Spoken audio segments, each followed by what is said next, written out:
Good morning and welcome to the Sunday Coffee Edition. Joining again this morning, the future governor of Virginia. That's the thing. We're going to make it happen, people. It's TK Eppley. Today we're going to talk about leadership in small businesses. I'm your host, Dr. Dan Ford, and this is EchelonOrchid. Guess who's back?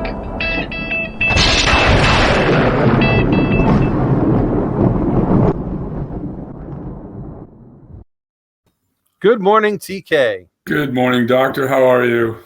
Great. You know, we're raising the bar up a little bit. I think you would also be a better governor than Cuomo as well. So you're better than a guy that supports the KKK. You're better than the sexual harasser. I mean, it's like you would at least be the bottom three, but you're like number three. So you could if it weren't for a low bar. Yeah, I mean, there's probably some other ones. I think you're probably would be better than Newsom out in California. Don't know about DeSantis. I mean, that one might be a tough one. He's doing pretty well out down there. I'm not getting involved in this. I'm just going to tell you right now, I'm not getting involved in all this. Don't at me, folks. Hey, remember, it's TK for VA governor. There's the hashtag. If I'm the next governor of any state, we might want to grab onto something solid and hold on, because the Earth is about ready to stop spinning and we're all going to fly off. Oh, actually, I will be the next ambassador to Kosovo should the president want to offer me the job.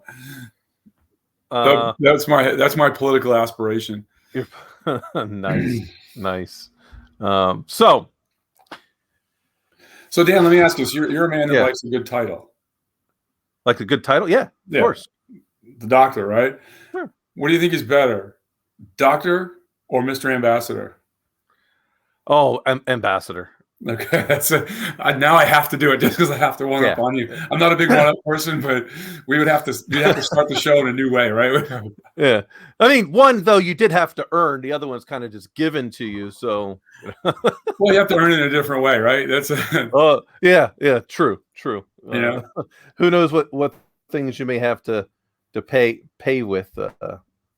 I've told you the story about my first discussion about that, right? Yes. Okay. So but it's that thing. It's like, hey, I used to think that there was a Senate confirmation hearing that I wouldn't want to be a part of, and I was redirected to a gentleman who in 2008 wanted to be the ambassador of Norway, and at his confirmation hearing had to admit he had never been to Norway, but really thought it would be neat to go check it out, and they confirmed him. So again, I'm better than the KKK guy, and I'm better than the guy that's a couple of folks that aren't doing so well with how they're managing their states right now. If it weren't for a low bar, right, yeah. If it weren't for a low bar, then who knows what will be happening. If the minimum weren't the standard, it wouldn't be the standard. Yeah, true. Oh man! But I'll segue this into leadership. So when you look at the SEAL community is the only special forces training in the world where you're graded as a group. Right? Everything hard you get graded on as a group. Right? You have your boat crew. Right. You have individual acts, right? Individual performance that you're expected to meet a minimum standard. And the minimum standard is challenging, right? Where we were joking about if it wasn't the minimum standard is challenging. For example, these times could be different today, folks. I'm dating myself back to the mid 80s with this. You had to, in jungle boots, run 4 miles in less than 32 minutes in first phase. If you ran it in 31:59, you got the same credit as the guy that ran it in 30 minutes, right? Because you met the standard. And so what this does is it creates an expectation of individual performance to be a valued member of the group. And then how we assess leaders, how people show up in leadership roles over time is about who we trust, right? And so, hey, everybody meets the minimum standard. If you run faster than me, great, because there's nobody that swam faster than me. right? And so we're all, and I didn't get credit for being a great swimmer, and you as long as you pass the runs, you don't get credit for being a marginal runner or a great runner, right? But what you find is everybody's like, well, the guy leading must be the fastest runner. No, it's the guy we trust the most, because everybody met the minimum standard, right? And when when I first showed up, there were still Vietnam era guys on active duty, and some of these old master chiefs, you'd sit around, you'd talk to them, and the way they would talk about leadership, especially like with the young officers, they didn't talk in terms of he was the leader because he was lieutenant. He was the leader because in every group of people, they had to have somebody that made good decisions. And he was a really good decider. Right? And I think if you look at it that way, you start getting to the essence of leadership. It's not about positional authority. It's about moral authority. And it is about the love authority that goes on within a group of people, and who's going to do what to get the job done, and how everybody recognizes how they fit. And that only starts with respect. Yeah. When we were, when Jason and I were talking with Tom last Wednesday, I think, maybe in the Wednesday. Yeah, I think it was last Wednesday. It's past Wednesday. The one of the things that he had said was that managers do things right, whereas leaders do the right thing. And we dove into that for a little bit, but then he said, remember that the leader has the ultimate veto power. Like, you want to include everyone, but it's still your neck on the line. Right. You have 51% of the equity, right? Yeah. Of the moral equity, right? And I think that at any given time. Yeah. And, and so our favorite hillbilly that might be watching, he had said, but how does this work in a small business, right? When you're a small business, you don't have many people. So how do you distinguish between leaders and managers at that point of doing the right thing and things that need to be done the right way? And I think at a certain point, you're having to be both, but not if you're going to scale. Well, I break it down like this, and I say this, I've said this out in public a lot and everything. You manage a business and you lead people, right? And in order to be an effective leader, you have to, at some level, understand the business that you're managing. And once you get that, intrinsically, once that becomes part of you, I feel that you're going to look at the business and moving assets around as a management function.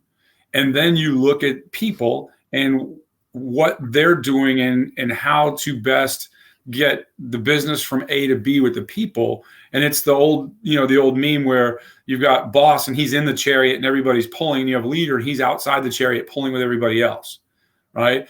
And I think that boss mentality, if you could strip away the ego and hubris, really, because that's what drives that. It's like, I don't have to do that because I used to, but now I'm above that. And that's, to me, makes my head hurt. But if you separate the function, and management is a business function, leadership is a people function. Yeah, I could see that. Because the people function is saying, hey, this part of the business needs this attention, and I've got the right guy. Why? Because I know the person. They've met the minimum standard, right? Whatever that is, right? I need somebody I trust that has the minimum management skills to be an effective leader, right? Because that's how you grow leaders. That's how I do the same thing, right? We find people that are competent, right? I don't need to have the best, but I have to have somebody that's competent in what we need done. But then we need them to have the soul and the heart of a leader, so that now they can help uplift everyone else. Yeah, absolutely. And I would even go a little bit further. I mean, as part of that, you want to teach everyone what leadership means, because you're either going to have a good leader or a bad leader. And we can, unfortunately, we can come up with several ideas of a bad leader, but anyone inside your organization, and even trying to teach this to kids, you'll have a level of authority, and it's about how you exercise that level of authority with responsibility, empathy, your conscience, however you want to do it. But there is that level of authority, and I would rather my people make a wrong decision than to manage up. I really hate this term manage up, because what I see in many organizations is that manage up means, well, I'm going to go ask my, boss what to do. Right. Well, I'd rather you be coming and saying, this is what I'm thinking about doing, and here's why. Once you're comfortable with whoever, if it's a good leader, they would empower you to make these decisions. And if it's wrong, there you go. Right. Okay. Right. But you got to have that. You got to figure out what your scope is. I mean, even with myself at the credit union and our CEO, we had to figure out that cadence. Certain things I should run it by him first. Some things he doesn't care about.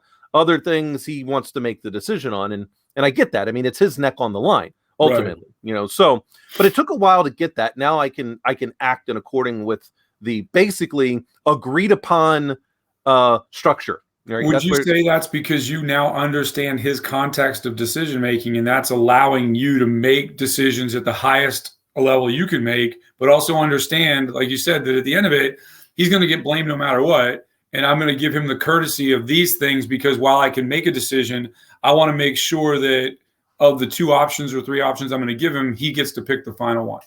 Yeah, absolutely. Yeah. And it took a little. And now that's great. It should take a little bit, right? It's not, people think you just wave a wand and you read a book and this is easy. It's not at all, right? And it's people, right? And if you left as the CEO tomorrow, and they brought in a new person, that new person would have to, create that relationship, right? And build that trust. And good luck filling my shoes, pal or gal. It's having, they have to create and they have to earn the same equity, right? Everybody shows up and they start out as a 4.0 and they have to work their way down. But it takes a while for people to figure out what the context of decision-making and the context of leadership is, right? And for what I know is, I'm sure he provides that to the executive team. And then I can't speak for the rest of the executive team, but because we've known each other for more than a minute, that you take that and you translate that and you start filtering that down. And what that does is allows even the most junior person to start thinking and making decisions that far exceed their positional authority. Right? And the great thing is, make the decision, but just go ask somebody along the way. Yep. Right? But the managing up aspect, where I'm going to go, everything I got to go ask, it's 2 things. One, either you're a coward and you don't want to be a leader. You just want to have the title, and you're going to wait for someone either to tell you what to do, or you're not going to want to make the final decision, so you can't be holding the bag, or that leader is not given the proper context of decision making and kind of the moral okay for everybody to go out and start thinking grand.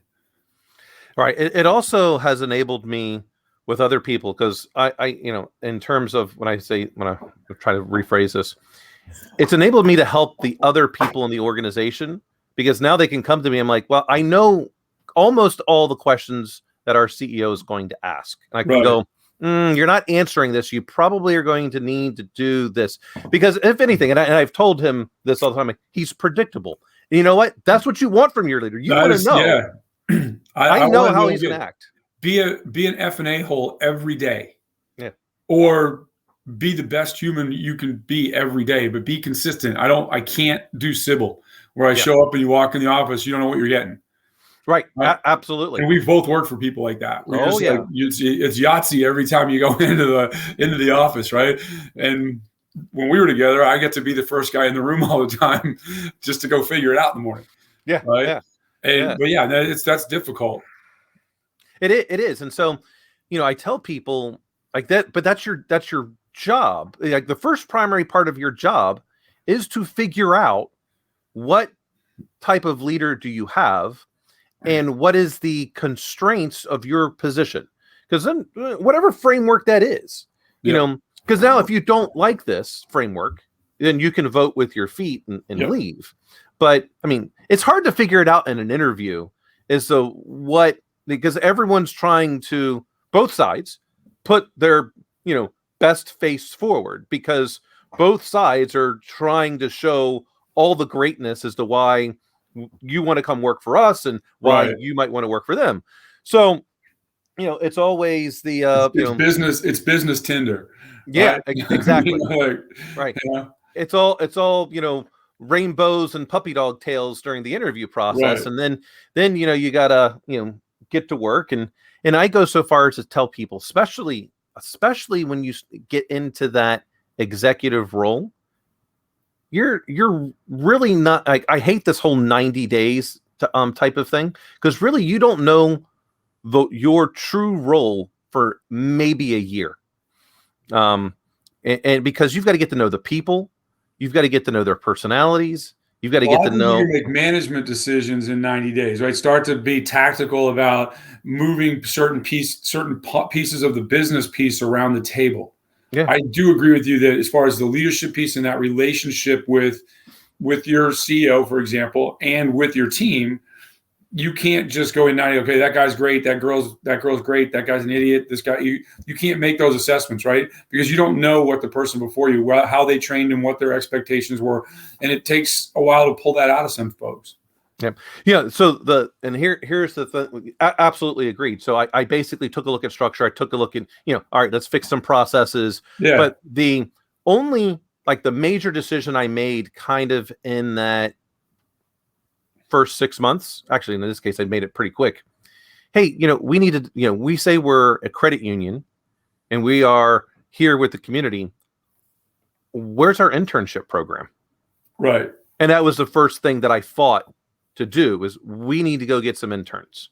And, we've got all these universities that are right here. Our heritage was made up of, teachers. Originally of teachers. That's what our credit union was for originally. On our board of directors is a bunch of retired professors. So I said, this is where we're going to go. And here's why. And those were the first people that, we wind up doing. And I had them do the pen test, which turned out great. But that was like the most, to me, the most significant decision I made in that first 6 months, which is now a model for the rest of the credit union in a way. A lot of people are trying to mimic it. And I tell them, steal my idea and make it your own. Don't borrow it and bastardize it, because it doesn't work. If you try to just do exactly what I did, it won't work for you, because it's a little bit different. I'm not sure you want an intern working on the final financial statements that are going to be presented to the board. Doesn't work that way. You might not want, so there might be some things they can do. Like, just makes me laugh. 20-year-old kid walking into the board meeting. Here's what I came up with. Yeah. And so you might. So you. There's a key and Peele skit built into there somewhere. I'm sure. So I tell them, like, look, we've got to figure out how this model can work for your organization, because there are certain things, like even in the accounting and finance world, you can have them do the research when we're having to make investments. They can do a lot of that legwork. Low-level FP&A stuff. Yeah, there's some things they could do. In HR, there's some things that they can do. But you might not want them writing the next employment agreement. Probably not a good idea. Not that these things are going on, but these are just, the things. But it becomes that framework of how are we going to develop our pipeline and get high-quality talent. It's our draft picks. I'm basically going out there and I'm trying to figure out how I can get first-round draft picks. Yep. Before they ever enter the draft. Right. No. It's funny because when you look at the intern program, I think there's two decided sets. There's folks that, and most high-functioning companies have a great intern program because they're calling for talent, right? And that's when it's at its best. When it's at its worst is we're looking for A and B players and paying them D prices. Yeah. For a little while, right? And then they walk away, and then those kind of things die on the vine, because in most universities, if you go do an internship, there's going to be some sort of critique at the end of it. And after a while, you stop seeing quality people because the word gets out. Yeah. So, for me, with few exceptions, I try to do basically just a so to speak, a summer internship. Yep. During their junior year in college. And then if they did well, I would have them on kind of part-time, working around their schedule for their senior year. Yeah. If they continue doing well, then they get a job offer for full time. So each time a little bit of a bump. And then even with that first job offer, then I show them a path where, look, if you do things right, your starting salary versus where you should be in a year will be roughly a 25% increase if you do things right. Because then I go and I attach, in this case, certifications and training to it. When you get certification 1, there's this bump. Certification 2 is this bump. And if you get those by the end of the year before we do performance increases, guess what? Your performance increase is based on your current salary, not your starting salary. So, that's how you can wind up when you play the game right. And I draw this out for him. Like, look, here's what you got to do. No, I've seen you do it before. Right? That's why I laugh, because I've seen you do it before. I just want to go, like, this isn't like remember if you see like old newsreels from the 50s and 60s when they're having, when, like sock hops and dancing was a big thing, they had those big paper things where all the feet were on the ground and you just had to step, 1, 2, 3 and step to teach them how to dance. That's what you're doing, right? You just lay it all on the ground and go, look, step here for the next year. And then this is what you got at the end. Yeah. And then I'm like, look, I don't keep that going. Like, look, just because you go and get another certification, you're not always getting an increase, because then in the year 2, it's, I need you to go get this training and certification. If you don't take the certification, it's up to you. I mean, I think is you should get it because it's being paid for and it's going to help you check boxes in the future. But I need that training because I need a skill set. That first year, I'm doing it for your money to help you get to that point. Are you doing it for their money, or are you attaching cash to it? Because again, you got them, they've got the basics they can learn. Now I need to get them through these basic things in a hurry so that they can become, valuable enough to me to where I can go pay for, the big cert that I'm going to really need, and let them understand that then it comes down to, hey, really part of your salary increase this year, part of your total compensation was the fact that this cert cost $6,000. Yeah. Instead of, because the early ones are like 1,000 here, 500, like they're not huge money suckers. But when you start getting into some of the later ones, you're talking $6,000 to $10,000 per certificate. Yeah. And that's, and again, it comes back to the old adage you always say, like, what if we don't pay our people and they stay? And, what if we pay and they leave? Right. They reverse that. But no, but again, I think, and I think just like the gentleman you had on earlier this week, I think one of the interesting things he says is that, companies that have that their leadership shows some expression of faith, right? They're not telling you what kind of faith it is, and I don't necessarily tie that to walking into a deity or a church of some sort. Like, you have to believe you're not the supreme being, right? And that there's, because faith requires you to do things without knowing the outcome. And I think that he's hugely important in life because it allows you to take the next step and it allows you to achieve greatness. And but he says that companies that have some leadership by faith do better, right? And he quantifies it, right? And but I think when you look at it, what you're saying is, I've got faith in people, right? And in that moment, you create an environment where people, they feel fulfilled from, kind of relationship wise, right? Because and they feel like, hey, the company's putting effort into me, right? And people, unless they have some sort of malfunction socially, you put a bunch of effort into me, I'm going to respond in kind, right? And I want to do well, and I want to do well for the people that are putting their faith in me, right? Because that's really what it comes down to. And faith-based anything these days can be touchy in society, but who cares? Because a significant portion of the planet it is extremely tied to their faith in one way or another, and it's how does it manifest itself, right? I mean, it's funny because, and I laugh at this all the time, but you'll hear people say that the reason Chick-fil-A is not open on Sundays is because of church. And if you listen to the founder of Chick-fil-A, yes, he liked to go to church, but his statement about why they're closed, he goes, hey, I think everybody should spend a day with their family, and Sunday's the most convenient. A lot of people like to go to church. It wasn't just because of church. Yes, that's how he chose to express his time off and use his time off. But you look at them as an example, And that's a happy workforce by all accountability, right? Yeah, absolutely. And so, you would ask the question, like, is it just about money, or something along those lines? And I kind of go, well, in a way, yes, it is, like showing them this roadmap, because more than likely, if they are working for me and they went through the internship program, they graduated college, they're still living at home with their parents, which is perfectly fine. So what I'm trying to do is get them also an incentive to where they can move out and start to be an adult. So I'm taking care of those, that the aspect of Maslow's hierarchy that we talk about quite a bit. Their basic needs are now able to be met, and they can start growing more as an adult by living on their own or with a roommate or whatever. Right. And they've got the funds to do it where it's not going to cripple them. So right.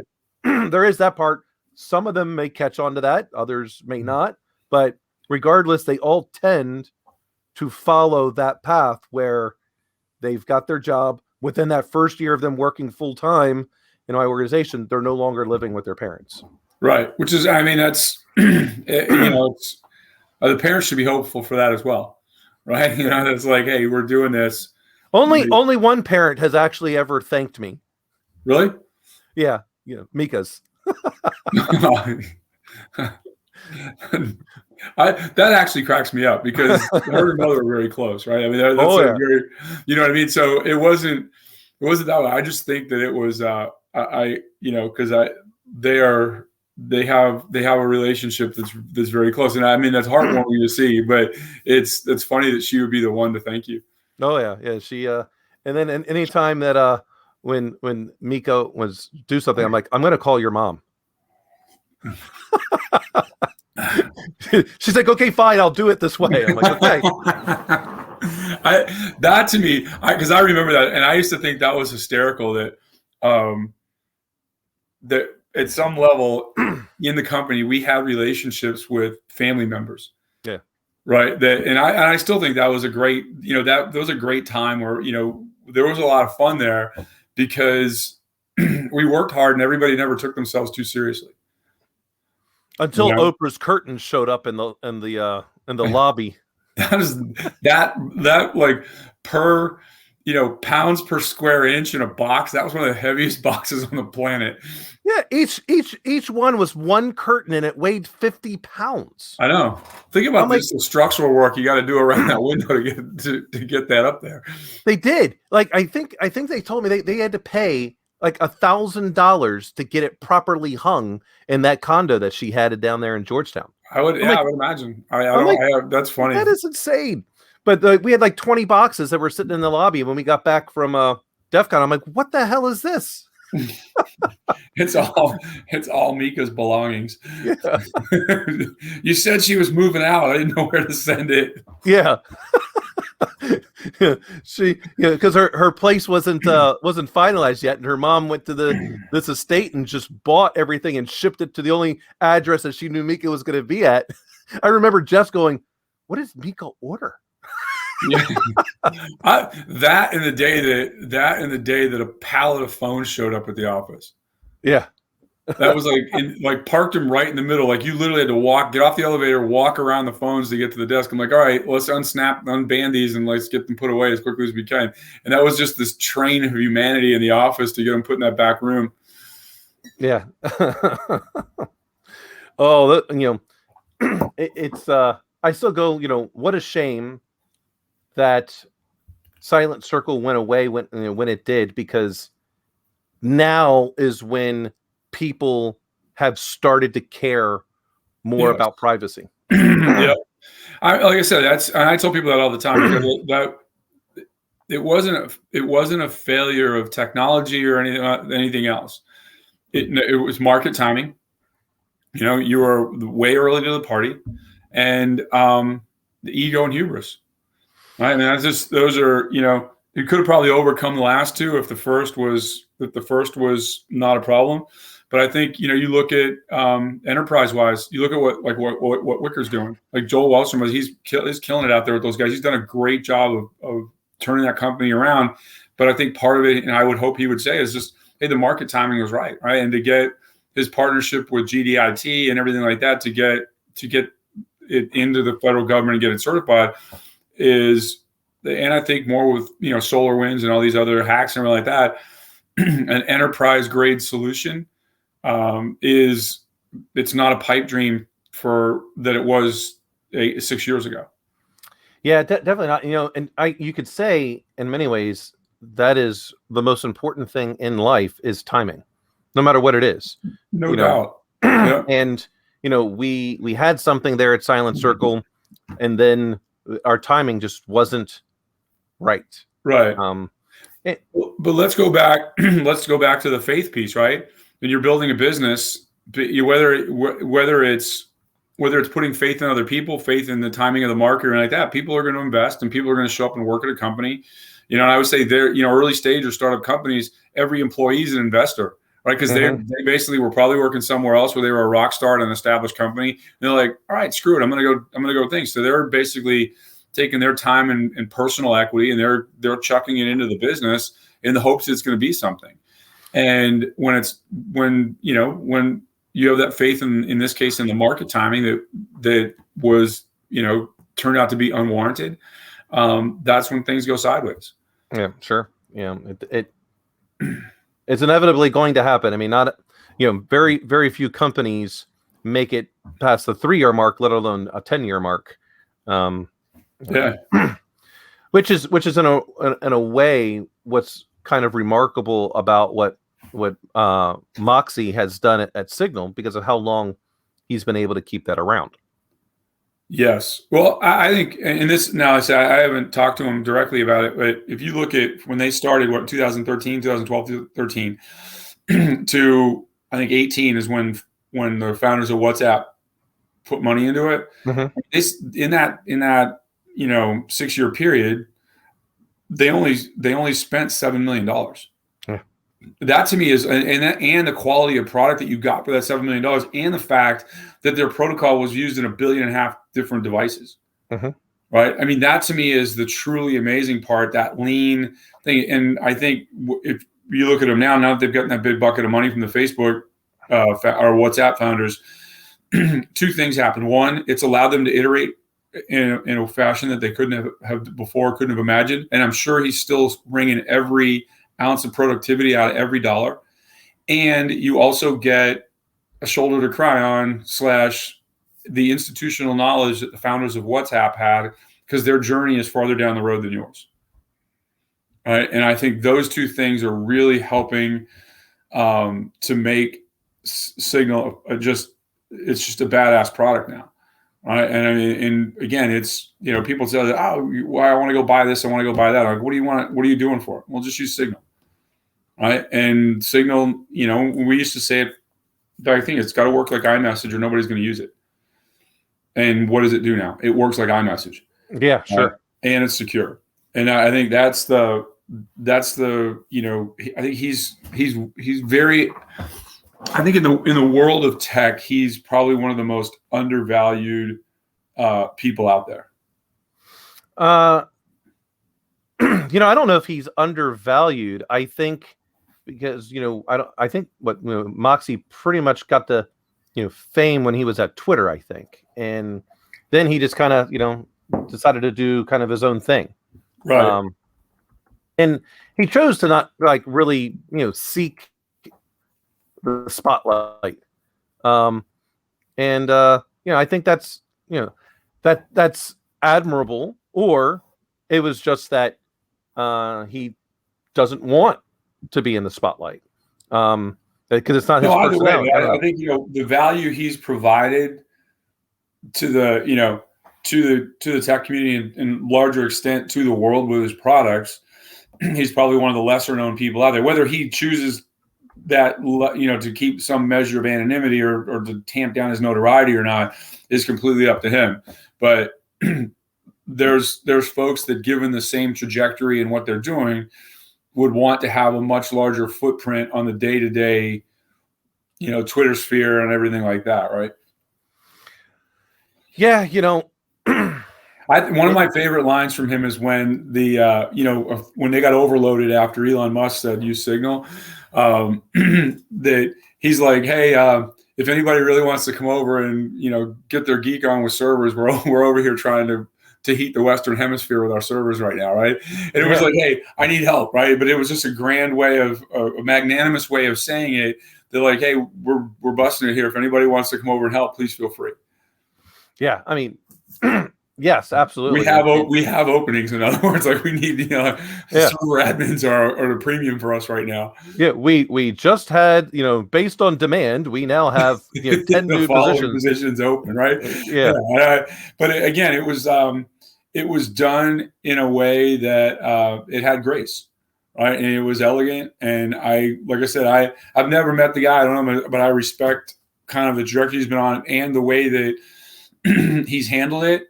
And, I think that's led to, you get the halo effect.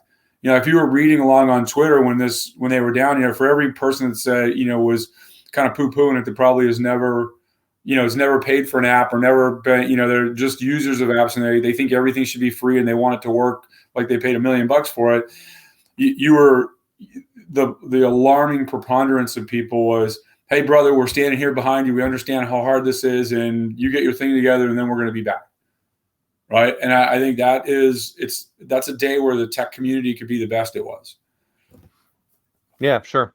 So we had a question come in that has nothing really to do with what we're talking about, but someone had said, DJ Yannick's was like, hey, what are your thoughts on the recent findings of Hawking radiation? And I'm like, well, I had to look it up.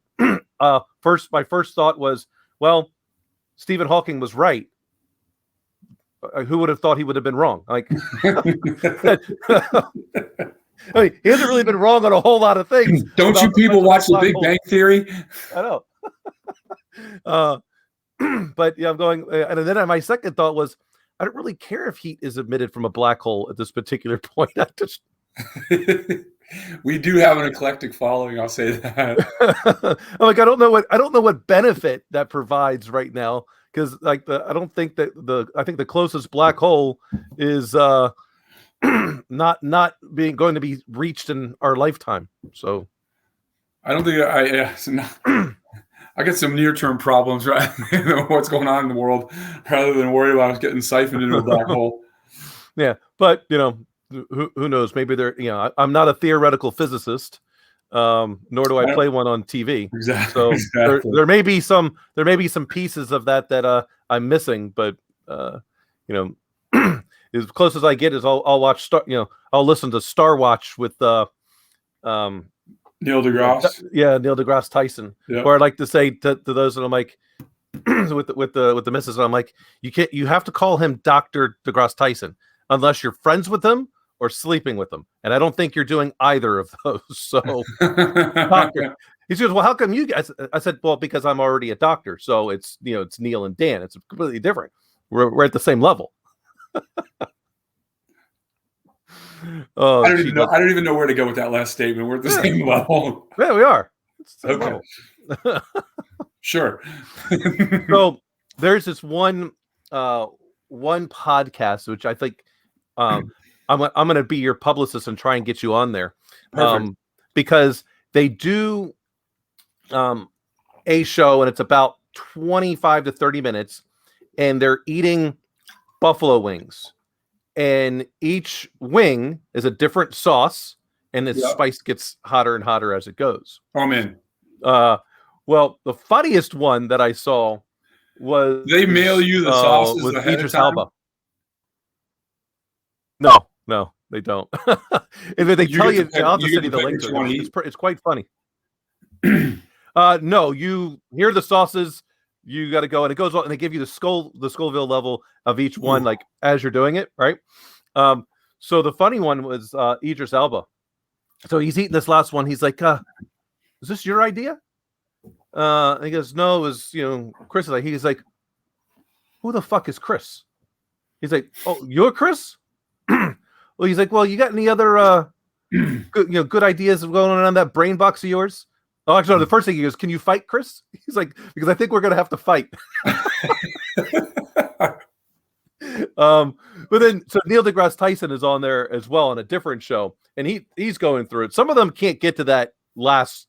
Actually, some of them can't even get to the last two wings that they do. But Idris Elba winds up finishing it. And he's angry. He wants to fight people at this point now because he's like, there's no way I'm letting these wings do it. Neil deGrasse Tyson also finishes it.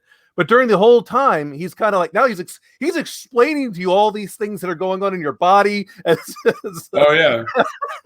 No, because that's you look now like the cutting edge, like when you want to talk about thermogenic effects.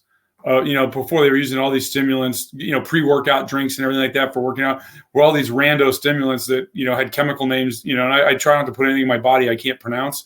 And, now a lot of these, they're going back to that thermogenic effects of hot peppers, yeah. right? Oh, yeah. Because it's anti-inflammatory and all that, and it's setting you up for success, right? That's a big thing. Like arthritic patients, if they can tolerate it, that getting into spicy peppers and things like that are really is really a good thing for your body, because you can the funny thing is, I had somebody say this, and I just wanted to kind of go, it doesn't work that way.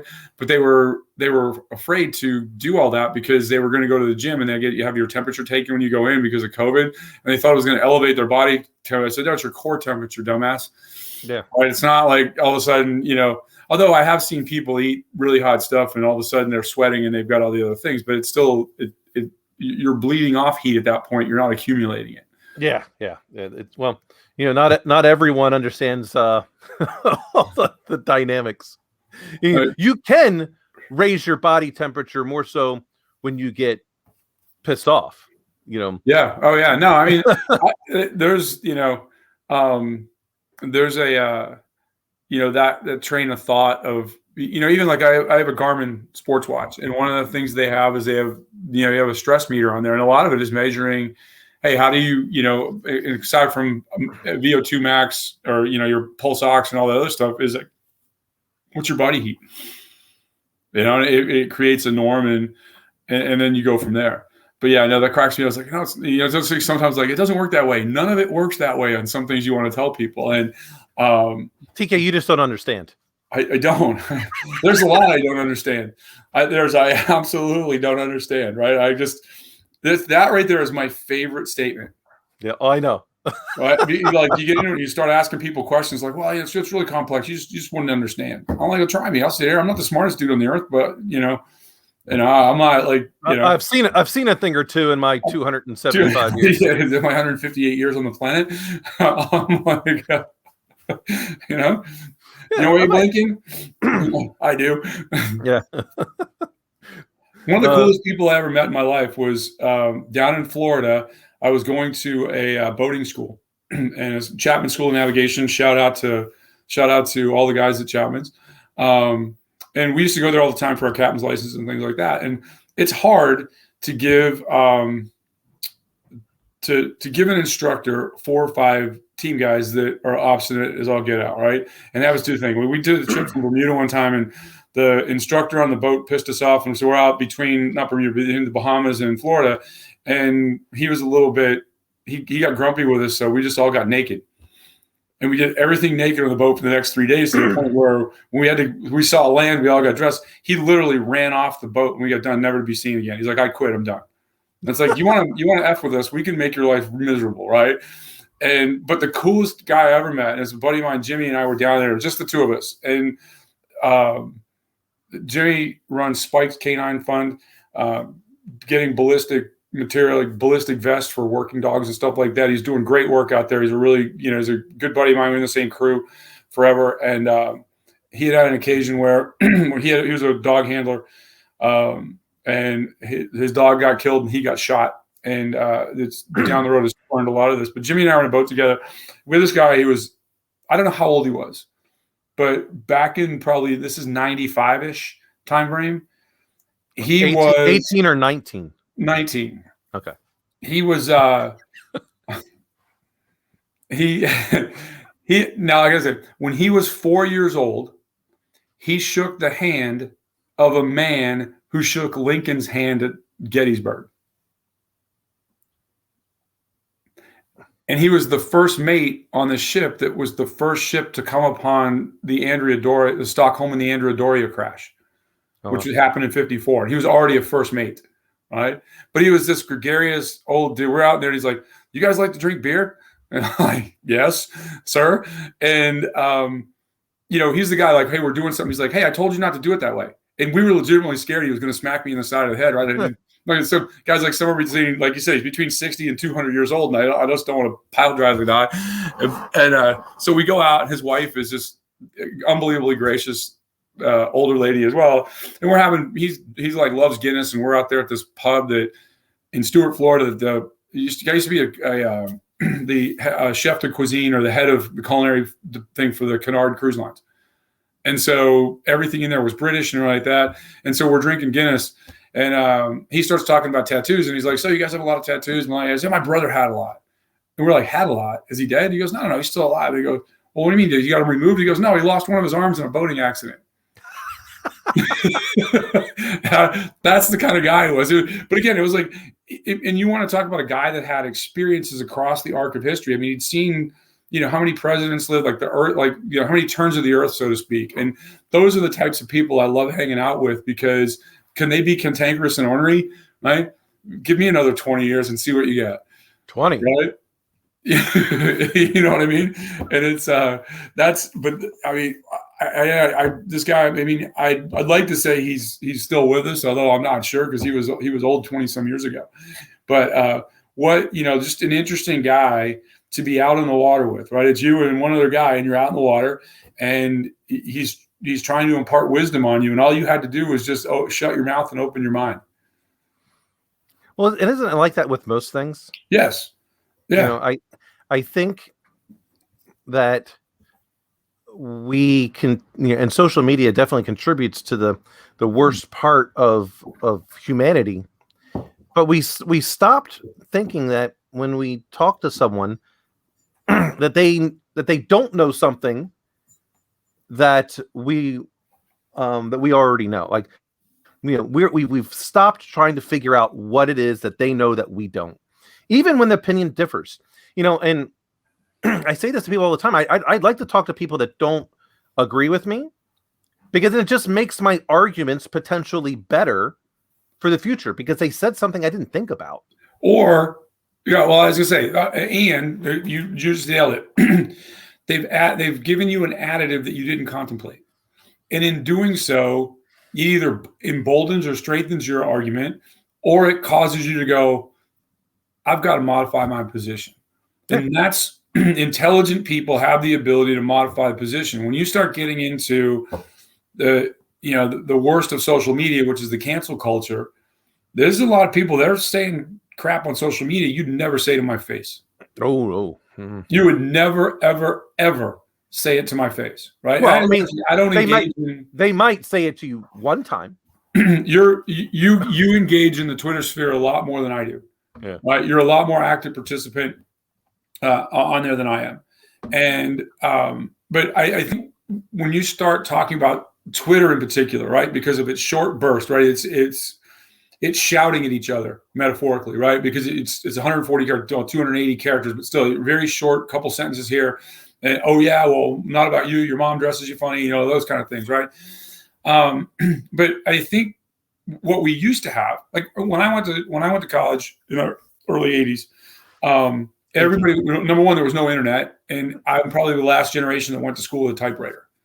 And every day had all these buttons and bumper stickers around. So how was it when you all had to do like the typeset on those kind of typewriters that you had? How difficult were they to change? Well, the spinning the thing to lock all that stuff down to get it thing is where it was tough, right? But they had these buttons and bumper stickers, and it was a huge thing. And it was challenge authority, right? And what it was the professors were telling you to question everything. That's the antithesis of what goes on now. Oh, of course, right?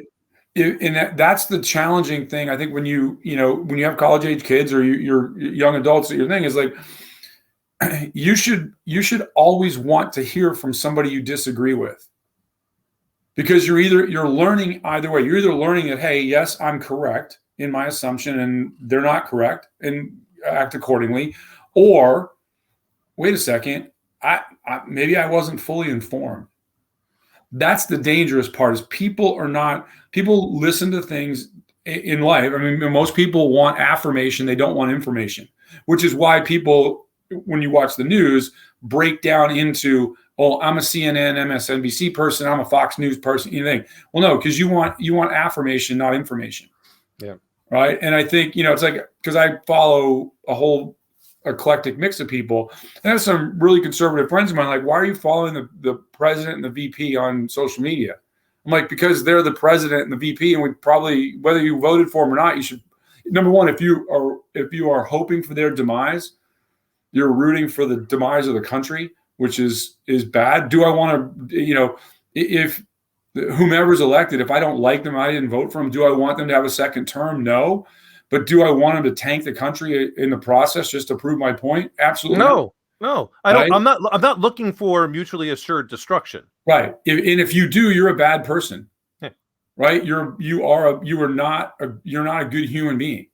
Right. You can vehemently disagree with somebody and not wish them to die. Right. And in fact, I want to be surrounded by people I disagree with. When I hire people, I want to hire people that work with me that don't share my same worldview, because we're going to be and that's when people talk about diversity and inclusion. The one thing we always leave out is diversity and inclusion of different thoughts. Yeah, sure. Right? Because if you do that as a leader, if you hire people, you hire the most diverse thought group you can to get the job done. Your business is going to be better tomorrow than it was yesterday. Right. And then all the stuff that the government has to use to keep metrics, right? It's the concept of, we got to make it easy, right? I got to be able to go count heads, right? So how many women do I have? How many people of color I have? How many people of this ethnic group do I have? And all the other things, because that's easy. How do I quantify diversity of thought to make that? My personal opinion is that the more diverse your thought group is that works for you, all those other things take care of themselves, because you are going to grab all those people. Sure.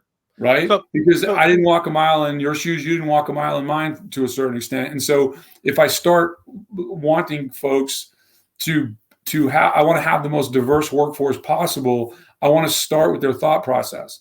And it's funny because I had a young person. No, if anyone ever gets the opportunity to walk in TK's shoes, you're going to enjoy them. They're really comfortable. They are. He gets some good shoes. So yeah, you only got one set of feet, people, and it sets up the rest of your body. Yeah. Lately I'm featuring as a thing the Nike Metcons, because they don't have a big slope to them. So anybody, and you can go have your own pair made. Just go to the Nike, get the Nike app. You can have your own pair made. And I'm not a big Nike person, but I do love these shoes. They're fantastic. But yes, it's, you need to have a good base to the pyramid, so to speak. But this concept, and you get folks that we're here, and this is all we believe in. This is all I can imagine. Well, you're leaving things out, right? And I used to say this on the Navy. I said, if you got in the Navy, like, to make somebody a chief in the Navy is the most equitable thing I know. Right? Do I think it's perfect? No. And I'm going to tell you, my information's dated based on the fact that I've been retired for a while. But I'm sure it doesn't work much differently than it did back then.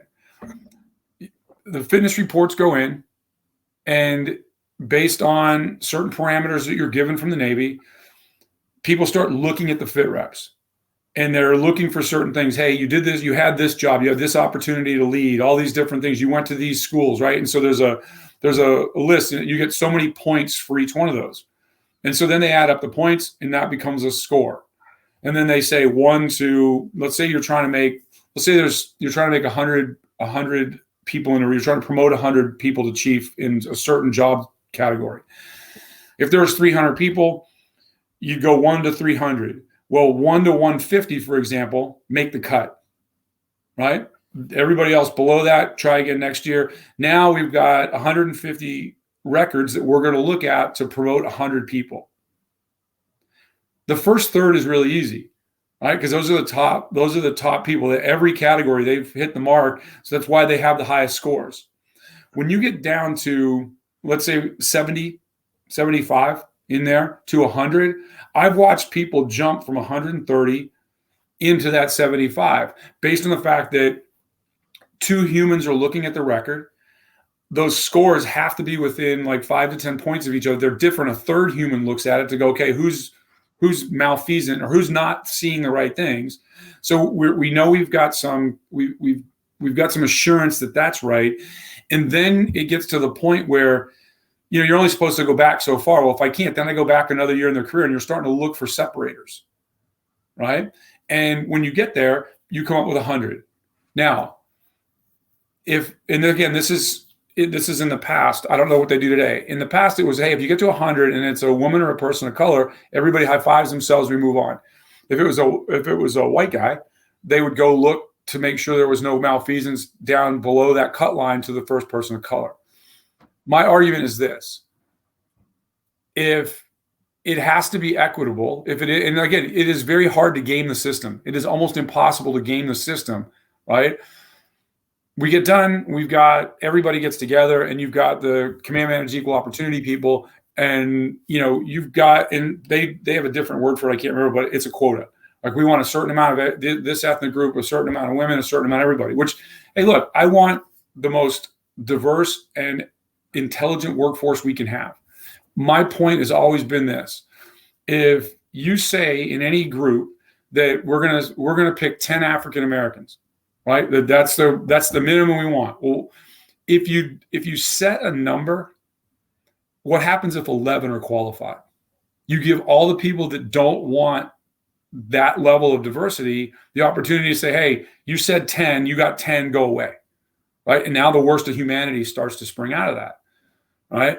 My thing is, look, remove all gender references, remove all names from the fit reps. You're just a number. And petty officer did this, petty officer did that, not he, she, or any of the other pronouns that are out there today. Because like I said, I don't know how they do it today. Right. But in the past, it was like, knew that. And it was like, well, what if we don't make the numbers? Well, whose numbers are they? Right. And my thing is, we want the best workforce we can humanly have. And the great thing about the Navy, and our buddy Morgan will tell you this because he's got a degree in workforce education. The way the Navy has always been the leader of workforce education, and the way that they run workforce education mitigates a lot of the shortcomings academically that folks show up with, right? And instead of like, look, hey, the one thing about the ASVAB is it gets to the point of who's got great common sense and who has the ability to learn, not necessarily who knows everything. And they gauge on future potential a lot, not on, hey, what can I do today? Because they're going to have time to train you. And they will tell you, hey, you can come and go do this job, but we're going to have to send you this prep school first. And then you're going to make your way. Right. So you're not telling people, hey, based on the fact that you went to a really crappy public school system in a really crappy district, you can't participate fully. Right. And I think that when you start getting that down, you go, I want diversity of thought, and I want people that understand what we're trying to do and want to move the bus forward. You're going to have a more diverse workforce, not a less diverse workforce. Yeah, I believe I believe that to be true. So since you brought up the administration earlier, I'm curious, what if you're Merrick Garland, why would you want to be the Attorney General? Why would you leave a lifetime position that's guaranteed to one that is not guaranteed after your 4 years, or even 40 days for that matter? How much does an appellate court judge make? I don't know. I can't imagine it being 150 to 200, right? I'd say. I could be wrong, but it's not going to be much more than that, right? Because he's an appellate court judge, right? Yeah. Yeah. And so what did he want to do a few years ago? 209,000. Okay, so I was in the ballpark, right? Oh no, sorry. I'm sorry. 268,000. Okay, still for for the level of responsibility and his education and everything like that, not a huge sum of money, right? Right, not poor by any stretch of the imagination. What did he want to do a couple years ago? He wanted to be on the Supreme Court. Right, he's not. No. Right? Now, I don't know the man. He might have a great heart. I don't know. But I also know people. Now he's the Attorney General of the United States. First off, when he's done being the Attorney General of the United States, he's going to make a lot more than $268,000. Oh, yeah. I would imagine so. Right. There's that. But what's his level of angst and anger about not being appointed? I'm sure it's quite high. I mean, Right? I think mine would be, I would be pretty, pretty pissed Okay, I'll off. say that. So we put Dr. Dan Ford, DSC, MBA, Esquire, up to be on the Supreme Court. You get shot down like a low-flying duck because of politics. 2 years later, they say, "Hey, by the way, you want to be the Attorney General?" What level? If you're harboring that thing and you can't help your human nature, either that or he's a great human being that wants to advance the agenda of the administration, and he believes in what they're doing, and he wants to be their lawyer. Right? I can disagree with what the administration wants to do and still go, okay, he has a belief system that says they're going to do great things, and I want to be their lawyer. Right? And there's I'm going to say the truth lies somewhere in between, because people, I hear these, in court, especially, you hear it all the time. No, I can be down the middle of the road. No, you can't. Your lifelong biases will not allow you to do that. Can I shade them? Can I pull them back and kind of restrain them? But hey, you get told you can't have the job. What do you want to do? Right? What thing? So I don't have a hard time seeing why somebody would want to be the Attorney General or any cabinet. It's the second most exclusive group on the planet. Right? You got the Supremes, and then the next is the cabinet. Right? And then you get into Congress and everything else, right? And you're like, oh, Congress is the most exclusive group. No, if you're a cabinet secretary, you are in the second most exclusive group in the government. And for the rest of your life, he's going to be Attorney General, or in the case of most of them, Mr. or Mrs. Secretary. Yeah. So interesting in this particular case, I don't think his salary is going to matter much since he's worth $23 million. So probably doesn't really matter how. But no, like I said, not knowing all that, but I mean, like I didn't just looking it up. Yeah. Well, I didn't think the money mattered anyway, right? I mean, that's again, I use the point that in general, people aren't wanting to seek cabinet positions or things because of the money they currently have. They want to help change the world. And they want to be in a position to affect the most positive outcome of what their worldview is. And then after that, they're like, and by the way, now Mr. Secretary or Mrs. Secretary, and I don't have to worry about cash because people are going to put me on boards and all the other things that go along with that. And we can argue whether that level, level of largesse after the fact is just and moral and right or not, but it is what it is, right? Yeah. It was just interesting, because, there is likely to, I mean, I guess it still doesn't preclude him from being nominated to the Supreme Court just because he's the Attorney General. So in the event that, Breyer that is thinking about retirement. So if that were to happen, Garland could still be put up for nomination if he happens to retire. Right. And he would get approved this time. It's a different Senate. Right. Likely. There are a couple of senators that are on the Democrat side that are not liking this 50-50 vote. They've been they're bringing a lot more noisy about these, like the 50-50 votes. And so some of them have been dissenting. I think the one you're going to hear from mostly in the next 4 years is Machen from West Virginia. Yeah. And largely because one of the stated goals was to put the coal business out of business. Yeah. Right. And you might as well just hang a for sale sign and, closed forever on West Virginia. Right. And I think he's going to use his swing vote effectively to try to hold people accountable. Right. And that's what the people of West Virginia put him there for. Right. Was to defend the coal industry. Right. And, the coal, by the way, for folks that don't know, the U.S. has agreed never to build another coal-fired power plant. Most of our coal is going overseas now. And it's when people talk about the Paris Climate Accord and all this other hoo-ha nonsense with the environment, it's in the last 3 or 4 years, we are actually on the steepest glide slope to green of any of the big nations. right? You don't compare us to Norway or Denmark or anything. Like, there's 6 million people that live in Norway, and it's smaller than New York City, population-wise, right? When you look conversely to China, India, they are building at a breakneck pace. Brazil, more coal-fired power plants, right? And if you think that what we're arguing now is how steep the slope towards green is for us, right? And I think the trick is going to be to not let the extreme climate folks say we have to have it next week, which is a pipe dream technology-wise and money-wise. And I think some of the numbers are like in the $30 to $40 trillion, is to not tank the economy to get there, right? And what steps are we taking to be more compliant, more green, and do all the things we need to do to get there?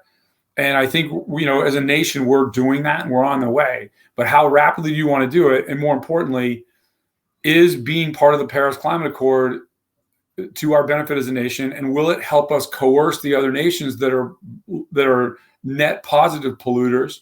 Because we're a net negative now. Every year we're declining in the amount of CO2 and other noxious shit we put in the atmosphere, right? So what do we gain by any action that we take?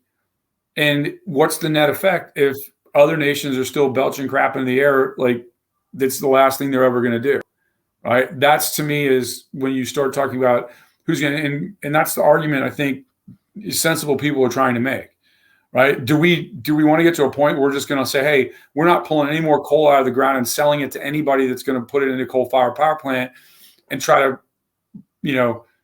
put them out of business that way? I don't think that'll work, but could be one course of action, right? And anything we do as a nation to not continue to be a net energy exporter is wrong. Right? And nobody's going to sell me on that.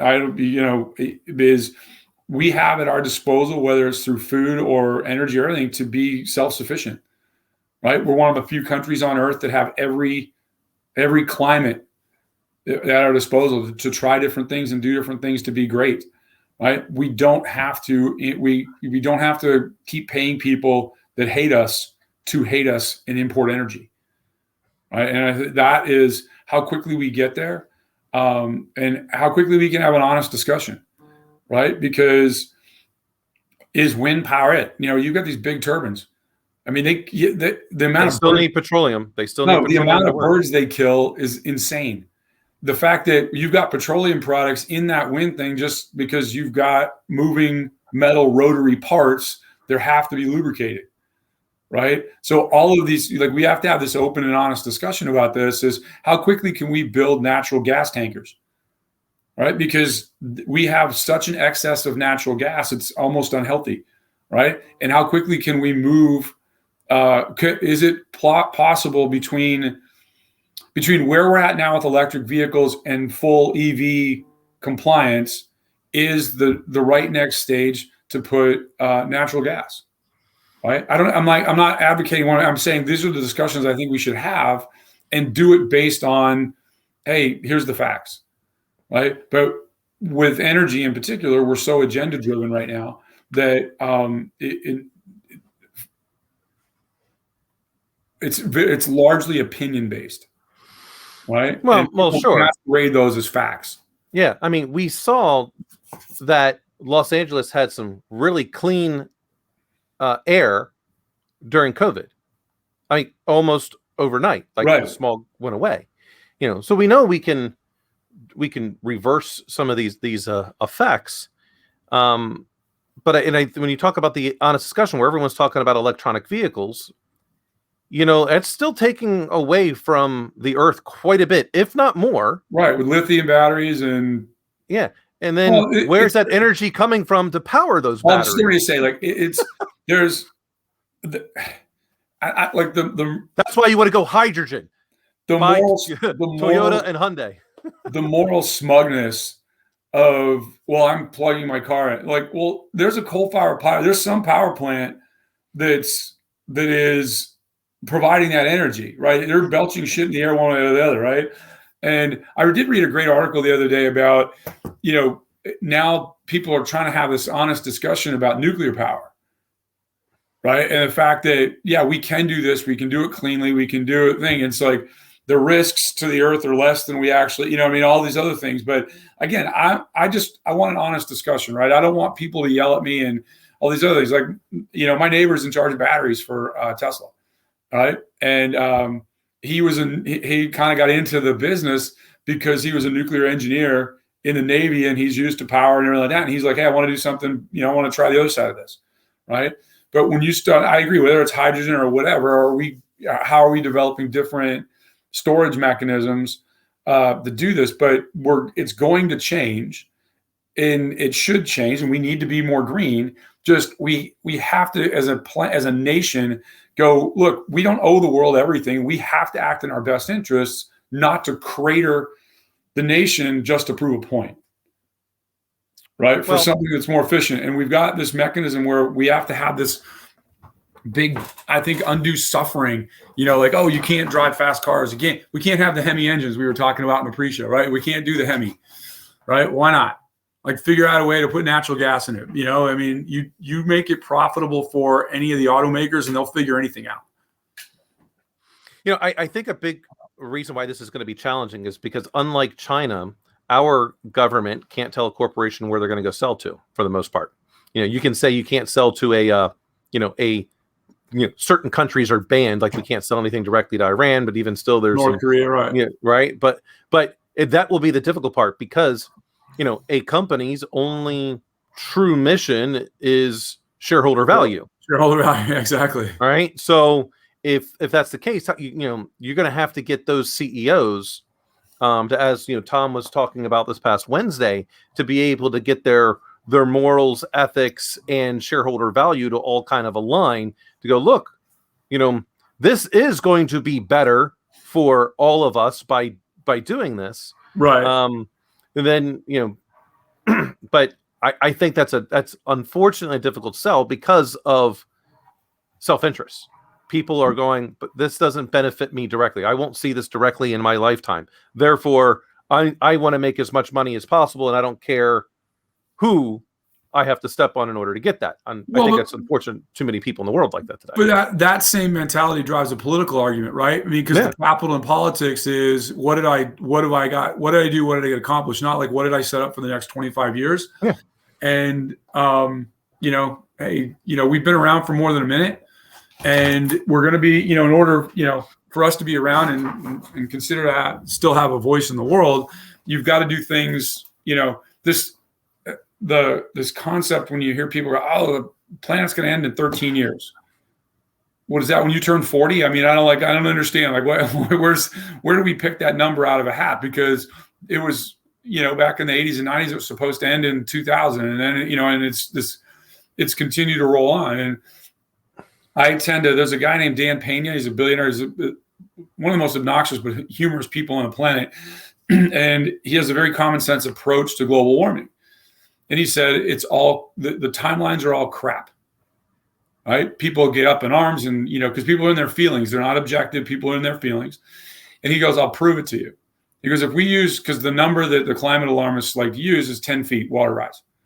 Because that gets rid of Florida. That gets rid of about the first 100 miles of the East Coast, for the most part. And he goes, it's not true. And he goes, I can prove it to you. He goes, because not one mortgage that's written for 30 years has a clause in it about the 10-foot sea level rise that's going to happen in 13 years. Because you would have 12-year mortgages, right? Whatever that was. He goes, you would have, and then you would have a big thing like, hey, when the water comes, we're not rebuilding your house, right? You want to put it here, that's fine, right? And he goes, because of that, he goes, the banking system's not going to lose money. He's like, and if they're not worried about it, it's not really a thing. Now, between it not being a thing and it being a thing that we need to address in a responsible fashion, that's where politics and money and everything else kind of have to intersect, because people want to do things politically that are in their best interest, and their best interest is what? Getting reelected. So I have to be seen to legislate, right? And that's the, moving them away from representatives and starting to call them lawmakers encourages them to make laws. Yeah. Well, the representation doesn't seem to be for the people that voted them in, only for those that like you, just for their new NASCAR suits. Mm-hmm. I still think that's my thing. Yeah, is let's get a fire suit on every elected official, and bigger the logo, the more money you've taken from them. Absolutely. I think actually they should have to disclose that. I would love for them to. I mean, and not in the way that they have disclosures now. I mean, actually, it has to be part of, like, you know, when it says, you know, Cory Booker, congressman from New Jersey, underneath when it comes up on the ticker, it should say, you know, Merck. Pfizer, J&J, Merck, right? Because he's bought and paid for by Big Pharma because most of their corporate headquarters are in New Jersey. Yeah. But yeah, that's the level of oversight that we've just given up on. Absolutely. Well, my friend, I've got to run. It was good catching up, enjoying coffee with you again. As always. Remember, write in TK Eppley for governor, Virginia. I'm telling you what, Dan, you get me elected governor, I'm going to be awful angry. It's a lot. I'll be on the first plane to South Bend to punch you right in the mouth. In the next 4 years, my life isn't my own. And every Sunday morning, we are going to do this coffee with the governor. And I'm going to.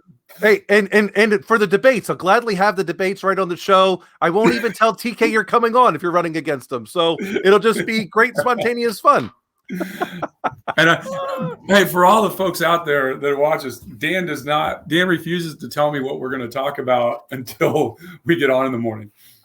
Hey, it's all a part of the evil plan. Got to get your honest opinion right off the cuff. You're helping me with my standing on my feet, my debate skills, right? Yeah. Like I said, watch out. You better be hiding if I get elected governor, because I'm coming. It's just once. I'm not gonna beat you up. I'm gonna do one of these. I'm gonna turn around and get right back on an airplane and fly back to Virginia. Yeah, because you're gonna have to legislate. So you're gonna have to get back. I'm gonna have to take care of the good citizens of the Commonwealth, as they say. All right, my friend. Thank you so much for joining again. Everyone, thank you all for listening. Gotta see everybody next Sunday. Yep. Take care. Be safe.